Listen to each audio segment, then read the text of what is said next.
ओम शांति। 26 मार्च 2025। बाबा के महावाक्य। मीठे बच्चे, तुमने बाप का हाथ पकड़ा है। तुम गृहस्थ व्यवहार में रहते भी बाप को याद करते करते तमो प्रधान से सतो प्रधान बन जाएंगे। प्रश्न: तुम बच्चों के अंदर में कौन सा उल्लास रहना चाहिए? तख्त नशीन बनने की विधि क्या है?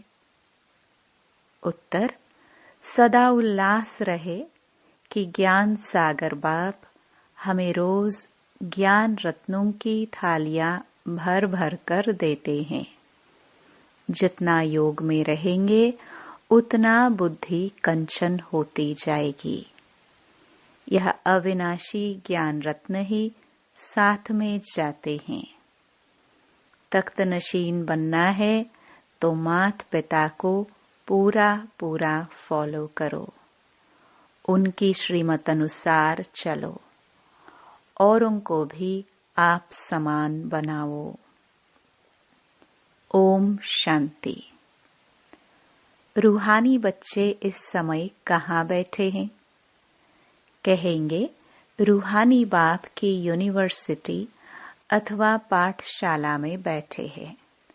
बुद्धि में है कि हम रूहानी बाप के आगे बैठे हैं। वह बाप हमको सृष्टि के आदि मध्य अंत का राज समझाते हैं, अथवा भारत का राइज और फॉल कैसे होता है यह भी बताते हैं। भारत जो पावन था वह अब पतित है।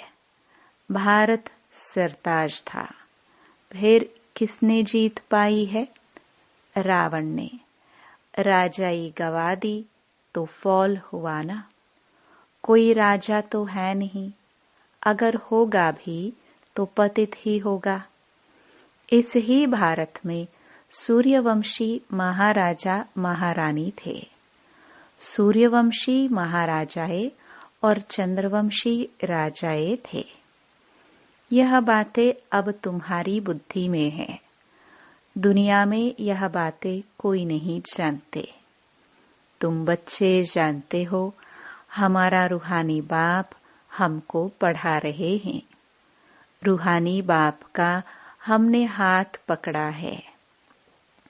भल हम रहते गृहस्थ व्यवहार में हैं, परंतु बुद्धि में है कि अभी हम संगम युग पर खड़े हैं। पतित दुनिया से हम पावन दुनिया में जाते हैं। कलयुग है पतित दुनिया, सतयुग है पावन दुनिया। पतित मनुष्य पावन मनुष्यों के आगे जाकर नमस्ते करते हैं। है तो वह भी भारत के मनुष्य, परंतु वह दैवी गुण वाले हैं। अभी तुम बच्चे जानते हो, हम भी बाप द्वारा ऐसे दैवी गुण धारण कर रहे हैं। सतयुग में यह पुरुषार्थ नहीं करेंगे। वहाँ तो है प्रारब्ध। यहाँ पुरुषार्थ कर दैवी गुण धारण करने हैं। सदैव अपनी जांच रखनी है। हम बाबा को कहाँ तक याद कर तमो प्रधान से सतो प्रधान बन रहे हैं। जितना बाप को याद करेंगे उतना सतो प्रधान बनेंगे। बाप तो सदैव सतो प्रधान है। अभी भी पतित दुनिया पतित भारत है। पावन दुनिया में पावन भारत था।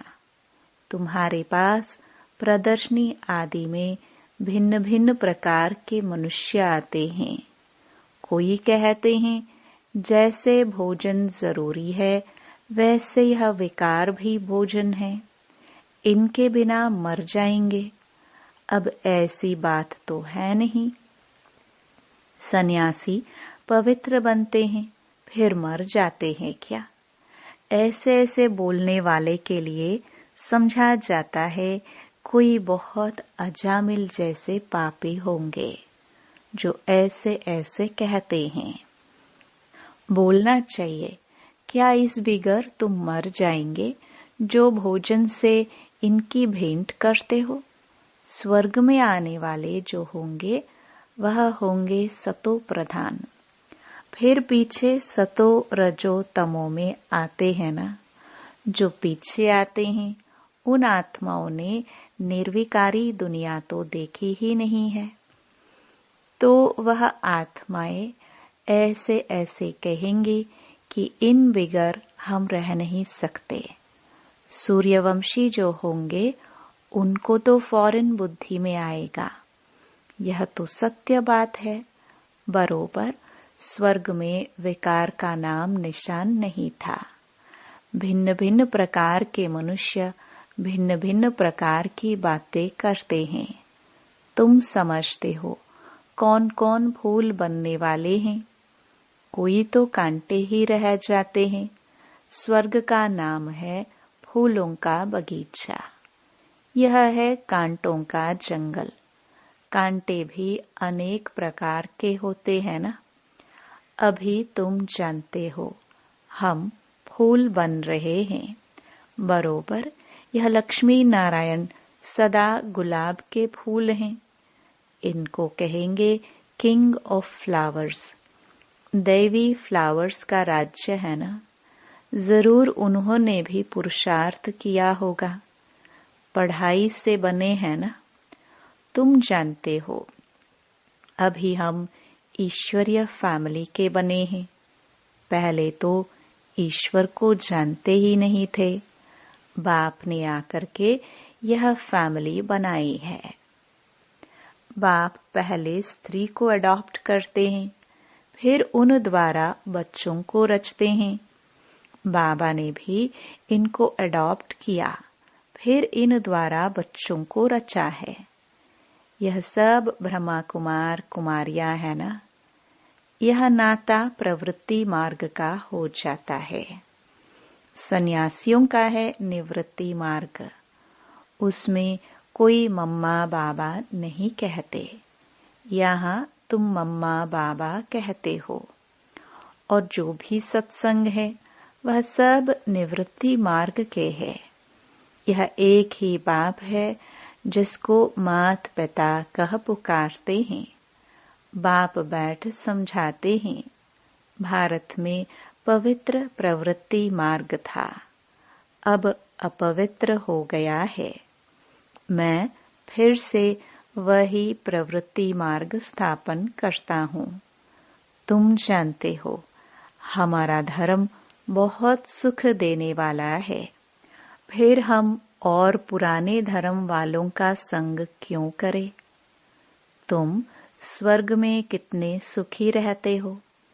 हीरे जवाहरातों के महल होते हैं। यहाँ भल अमेरिका रशिया आदि में कितने साहूकार हैं, परंतु स्वर्ग जैसे सुख हो न सके।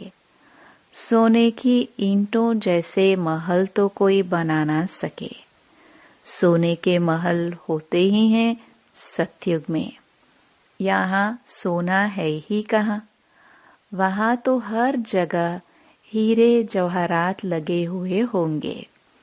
यहाँ तो हीरों का भी कितना दाम हो गया है। यह सब मिट्टी में मिल जाएंगे। बाबा ने समझाया है नई दुनिया में फिर सब नई खानियां भरतू हो जाएंगी। अभी यह सब खाली होती रहेंगी। दिखाते हैं सागर ने हीरे जवाहरातों की थालियां भेंट की। हीरे जवाहरात तो वहां तुमको ढेर मिलेंगे। सागर को भी देवता रूप समझते हैं। तुम समझते हो बाप तो ज्ञान का सागर है। सदा उल्लास रहे कि ज्ञान सागर बाप हमें रोज ज्ञान रत्नों जवाहरातों की थालियां भरकर देते हैं। बाकी वह तो पानी का सागर है। बाप तुम बच्चों को ज्ञान रत्न देते हैं जो तुम बुद्धि में भरते हो। जितना योग में रहेंगे उतना बुद्धि कंचन होती जाएगी।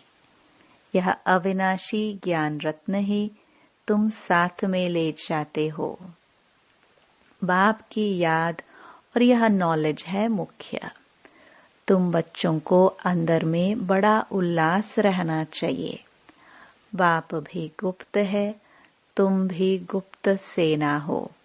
नॉन वॉयलेंस अननोन वॉरियर्स कहते हैं ना। फलाना बहुत पहलवान वॉरियर्स है, परंतु नाम निशान का पता नहीं है। ऐसे तो हो नहीं सकता। गवर्नमेंट के पास एक एक का नाम निशान पूरा होता है। अननोन वॉरियर्स, नॉन वॉयलेंस, यह तुम्हारा नाम है। सबसे पहली हिंसा है यह विकार, जो ही आदि मध्य अंत दुख देते हैं। इसलिए तो कहते हैं, हे पतित पावन, हम पतितों को आकर पावन बनाओ। पावन दुनिया में एक भी पतित नहीं हो सकता। यह तुम बच्चे जानते हो। अभी ही हम भगवान के बच्चे बने हैं, बाप से वर्षा लेने, परंतु माया भी कम नहीं है। माया का एक ही थप्पड़ ऐसा लगता है जो एकदम गटर में गिरा देती है। विकार में जो गिरते हैं तो बुद्धि एकदम चट हो जाती है। बाप कितना समझाते हैं, आपस में देहदारी से कभी प्रीत नहीं रखो।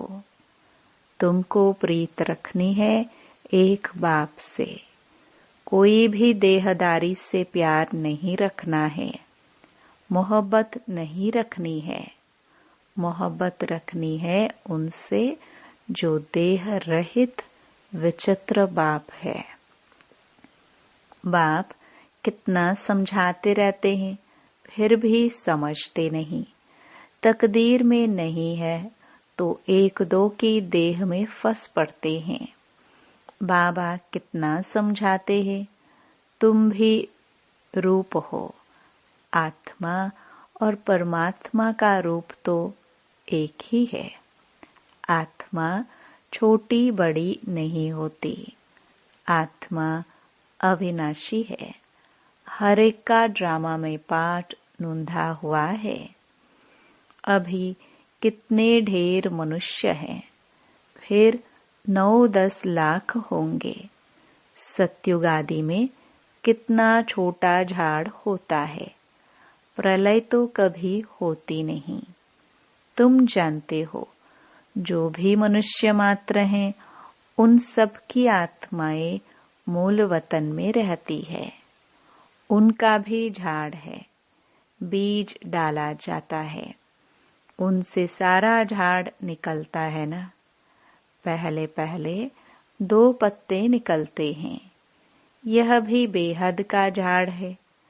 गोले पर समझाना कितना सहज है। विचार करो, अभी है कलयुग। सतयुग में एक ही धर्म था तो कितने थोड़े मनुष्य होंगे। अभी कितने मनुष्य, कितने धर्म हैं। इतने सब जो पहले नहीं थे, वह फिर कहाँ जाएंगे। सभी आत्माएं परम धाम में चली जाती हैं। तुम्हारी बुद्धि में सारा ज्ञान है।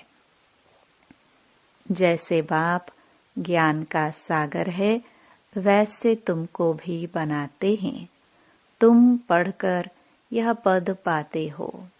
बाप स्वर्ग का रचयिता है, तो स्वर्ग का वर्षा भारतवासियों को ही देते हैं। बाकी सबको वापस घर ले जाते हैं।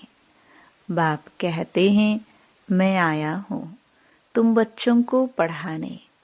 जितना पुरुषार्थ करेंगे उतना पद पाएंगे।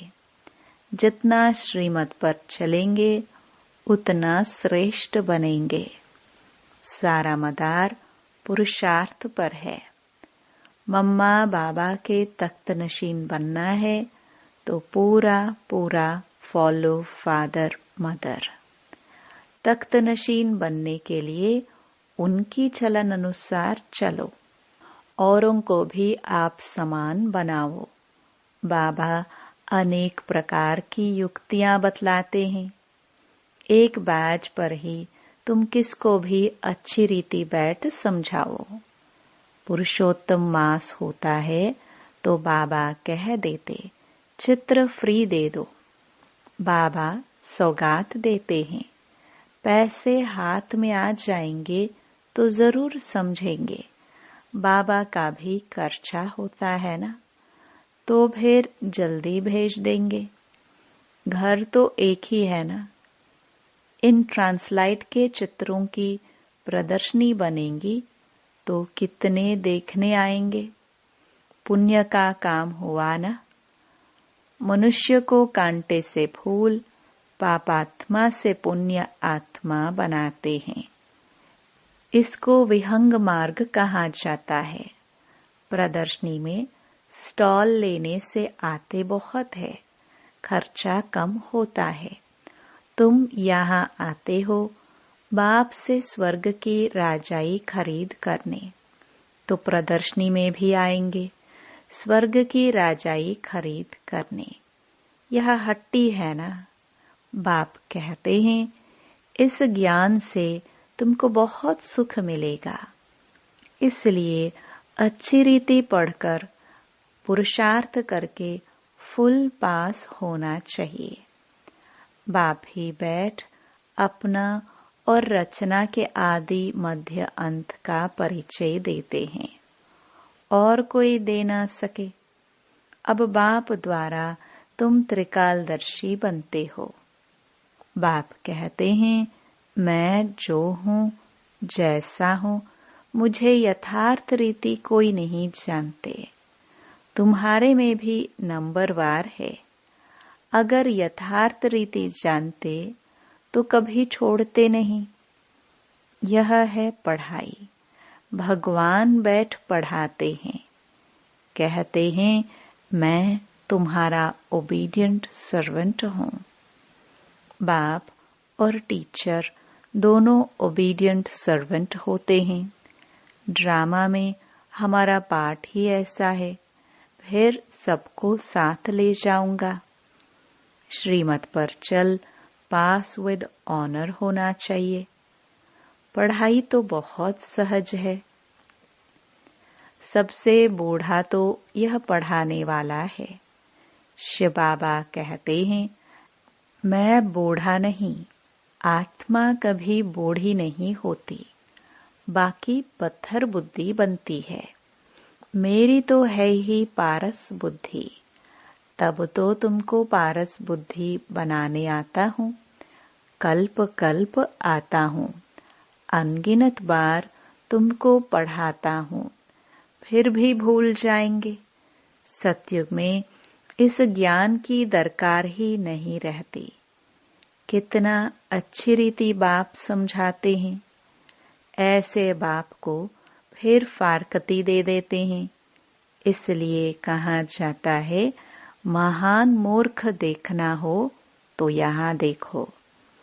ऐसा बाप जिससे स्वर्ग का वर्षा मिलता है, उनको भी छोड़ देते हैं। बाप कहते हैं तुम मेरी मत पर चलेंगे तो अमर लोक में विश्व के महाराजा महारानी बनेंगे। यह है मृत्यु लोक। बच्चे जानते हैं हम सो पूज्य देवी देवता थे। अभी हम क्या बन गए हैं? पतित भिखारी। अब फिर हम सो प्रिंस बनने वाले हैं। सबका एक रस पुरुषार्थ तो हो ना सके। कोई टूट पड़ते हैं, कोई ट्रेटर बन पड़ते हैं। ऐसे ट्रेटर्स भी बहुत हैं, उनसे बात भी नहीं करनी चाहिए। सिवाय ज्ञान की बातों के और कुछ पूछे तो समझो शैतानी है। संग तारे कुसंग बोरे। जो ज्ञान में होशियार बाबा के दिल पर चढ़े हुए हैं, उनका संग करो। वह तुमको ज्ञान की मीठी मीठी बातें सुनाएंगे। अच्छा, मीठे मीठे, सिखिलदे, सर्विसेबल, वफादार, फरमान बरदार बच्चों को माता पिता बाप दादा का याद प्यार और गुड मॉर्निंग। रूहानी बाप की रूहानी बच्चों को नमस्ते। धारणा के लिए मुख्य सार। जो देह रहित विचित्र है, उस बाप से मोहब्बत रखनी है। किसी देहदारी के नाम रूप में बुद्धि नहीं फंसानी है। माया का थप्पड़ न लगे, यह संभाल करनी है। दूसरा, जो ज्ञान की बातों के सिवाय दूसरा कुछ भी सुनाए, उसका संग नहीं करना है। फुल पास होने का पुरुषार्थ करना है। कांटों को फूल बनाने की सेवा करनी है। वरदान। एक बाप, दूसरा न कोई। इस स्मृति से बंधन मुक्त, योग युक्त भव। अब घर जाने का समय है, इसलिए बंधन मुक्त और योग युक्त बनो। बंधन मुक्त अर्थात लूज ड्रेस, टाइट नहीं। ऑर्डर मिला और सेकंड में गया। ऐसे बंधन मुक्त योग युक्त स्थिति का वरदान प्राप्त करने के लिए सदा यह वायदा स्मृति में रहे कि एक बाप, दूसरा ना कोई। क्योंकि घर जाने के लिए व सतयुगी राज्य में आने के लिए इस पुराने शरीर को छोड़ना पड़ेगा। तो चेक करो, ऐसा एवर रेडी बने हैं या अभी तक कुछ रस्सियां बंधी हुई हैं। यह पुराना चोला टाइट तो नहीं है। स्लोगन। व्यर्थ संकल्प रूपी एक्स्ट्रा भोजन नहीं करो तो मोटेपन की बीमारियों से बच जाएंगे। अव्यक्त इशारे। सत्यता और सभ्यता रूपी कल्चर को अपनाओ। बाप को सबसे बढ़िया चीज लगती है सच्चाई। इसलिए भक्ति में भी कहते हैं गॉड इज ट्रूथ। सबसे प्यारी चीज सच्चाई है, क्योंकि जिसमें सच्चाई होती है उसमें सफाई रहती है। वह क्लीन और क्लियर रहता है। तो सच्चाई की विशेषता कभी नहीं छोड़ना। सत्यता की शक्ति एक लिफ्ट का काम करती है। ओम शांति।